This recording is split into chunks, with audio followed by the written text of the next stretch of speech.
is a very powerful spiritual exercise to take whatever situation you are in and try to look at it from God's point of view.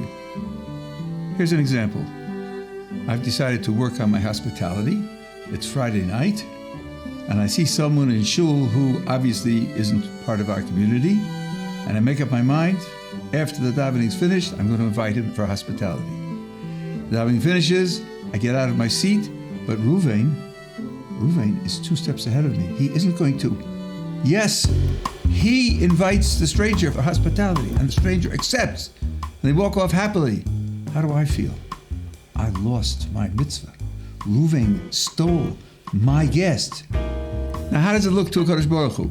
Well, the stranger got hospitality, Ruvain got a mitzvah, and I get credit for the mitzvah, which I would have done. From God's point of view, it's a win-win-win situation. So why am I upset? I'm upset because I'm not looking at it from his point of view. I'd like to try to apply this exercise to the situation we are all presently in. We're in a situation of a war against horrific evil. And we are all praying for the safety of our soldiers and for victory against the evil. And we're in a season where 2,200 years ago, we also faced a great evil, and we also fought a war. How did it look then? How did the Kadosh Baruch Hu's providence engineer the process and the outcome? Well, those who were fighting were inspired by the priests, and the motivation was the obscenities that the Greeks performed in the Holy Temple. And they fought a guerrilla warfare, and according to the Maharal, there were no miracles. It was a physical war. When they came to the temple, HaKadosh Baruch Hu arranged a miracle, an open, public miracle, to signify that what they fought for was holy, and it was because it was holy that it was successful. We are all praying for the safety and the welfare of the soldiers that are risking their lives to protect the Jewish people. And we're all praying for victory in the war. How does it look to a Kadosh Baruch Hu? What is his perspective on this fight? Well, one piece of the perspective was written by Rav Shach after the Yom Kippur War. He said that the purpose of the war was to wake people up that we're not in control. We have to fight, but the outcome is not up to us. The outcome is always a gift from the Kadosh Baruch Hu. Kochi v'otzim yodi osali zechayazeh. The might of my hand and my power has created this outcome. That's the enemy.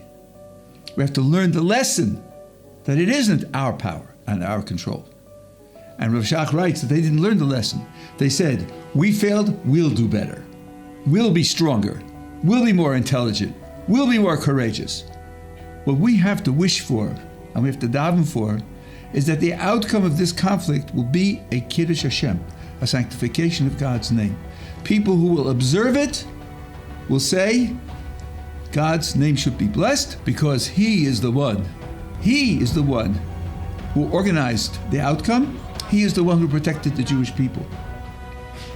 So that has to be part of the prayer that we offer for success. And the second part, there's a beautiful Mishaberach, a siddur called Heichal Dovid, which my Rabbi showed me. And you're praying there for the soldiers. What do we want for the soldiers? We want them to be safe and protected. We want them to play their part in destroying the evil. And we also pray for their spiritual welfare. That's part of their welfare. That's part of our welfare. So that in the prayer it says that HaKadosh Baruch Hu should bring them close to His service and enable them to do tshuva, so that they'll be able to see also the sanctification of God's name through this process. HaKadosh Baruch Hu should help us all to feel the brotherhood of the Jewish people, to take responsibility in each in his own way for everyone who's involved in this struggle, and to keep the focus in our minds. The ultimate goal is to create a sanctification of HaKadosh Baruch Hu's name.